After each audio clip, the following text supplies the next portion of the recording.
मालपुर गांव में रामचंद्र नाम का एक व्यापारी रहता था। उसकी कपड़ों की दुकान थी और उसकी दुकान पर 3 नौकर थे। मोनू, तुम अपने घर गए थे ना? तुम्हारी बहन की शादी कैसी रही? बहुत अच्छे से हो गई मालिक।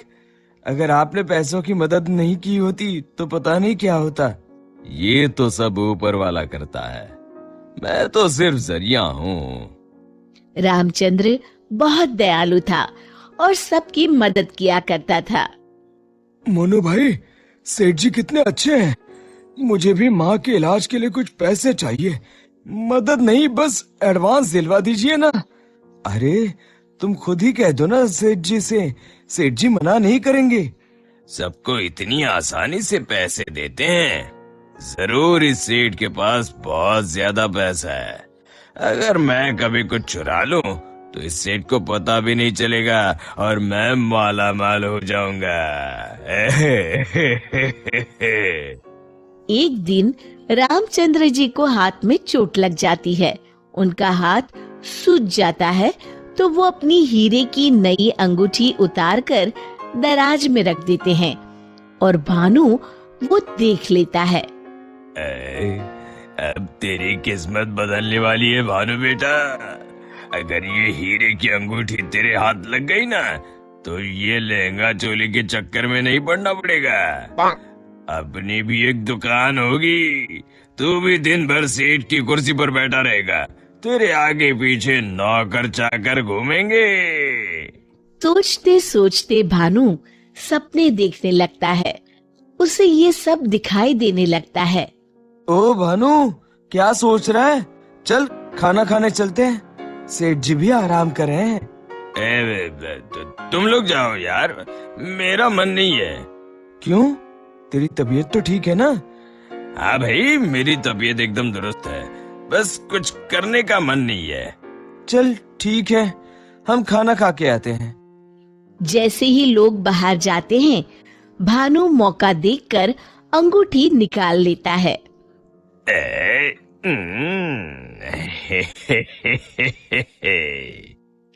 शाम के समय आज का हिसाब खत्म कर बच्चों, अब दुकान बंद करने का समय हो गया है। जब वे दराज खोलते हैं, अरे ये क्या, मेरी अंगूठी कहाँ गई? मोनू, भानु, भोला, तुम लोगों ने मेरी हीरे की अंगूठी कहीं देखी है क्या? अरे कौन सी अंगूठी मालिक? क्या हुआ मालिक? अब कुछ नहीं, अब कल सुबह मिलते हैं। रामचंद्र रात भर सोचते रहते हैं।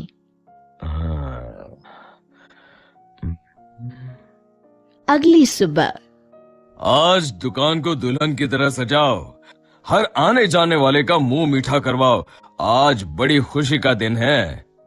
ऐसी क्या बात है सेठ जी? दरअसल कई सालों पहले एक दिन मुझे एक हीरे की अंगूठी मिली। मैं उसे उठा के घर ले आया। उसी रात मुझे सपने में आकर एक बाबा ने श्राप दिया कि तूने पैसों के लालच में जो अंगूठी उठाई है, अब वही तेरा नुकसान करवाएगी।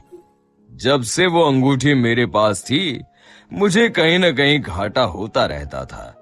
घर में कोई न कोई बीमार होता रहता था। पर कल वो अंगूठी किसी ने चुरा ली और वो चोर अंगूठी के साथ साथ शराब भी ले गया। पर अगर ऐसा ही था तो आपने वो अंगूठी फेंक क्यों नहीं दी सेठ जी? अरे बाबा जी ने कहा था कि न मैं उसे फेंक सकता हूँ, ना ही किसी को दे सकता हूँ। बस मुझे इंतजार करना है कि कोई स्वेच्छा से वो अंगूठी मुझसे ले ले। तो क्या आपका श्राप मुझे मेरा मतलब उस चोर को लग जाएगा? बिल्कुल। अब वो बेचारा ना अंगूठी फेंक सकता है, ना किसी को दे सकता है। वैसे एक उपाय है। क्या उपाय सेठ जी? अरे तुम्हें क्या करना भानु भैया, अब चोर जाने और उसकी किस्मत। तू चुप कर, मैं तो ऐसे ही जानना चाहता हूँ। हाँ, क्यों नहीं, क्यों नहीं। दरअसल अगर पूर्णिमा की रात को चोर हमारी दुकान के पीछे वाले बरगद के नीचे अगर अंगूठी गाड़ दे तो वो श्राप से बच जाएगा। तो आपने क्यों नहीं ऐसा किया सेठ जी? तू मेरी जान ले ले। अरे भाई, मुझे ये उपाय अभी पता चला। कल पूर्णिमा है, कल मैं उस अंगूठी को गाड़ने वाला ही था। लो, कर लो बात, अब तो चोर गया काम से। भानु पसीना पसीना हो जाता है। रामचंद्र अगली रात बरगद के पीछे छुपकर बैठ जाते हैं। तभी उन्हें एक परछाई आती हुई दिखती है। जैसे ही वो परछाई पेड़ के नजदीक आकर गड्ढा खोदने लगती है, रामचंद्र जी सामने आ जाते हैं।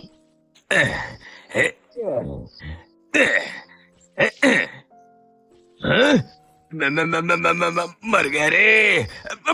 मुझे माफ कर दीजिए सेठ जी। क्यों, क्या सोचने लगा भानु? माफ कीजिए, मैं हाथ जोड़ता हूँ, आपके पैर पकड़ता हूँ, मुझे माफ कर दीजिए। मुझे इस श्राप से मुक्ति चाहिए। ये क्या अगड़म बगड़म बोल रहा है?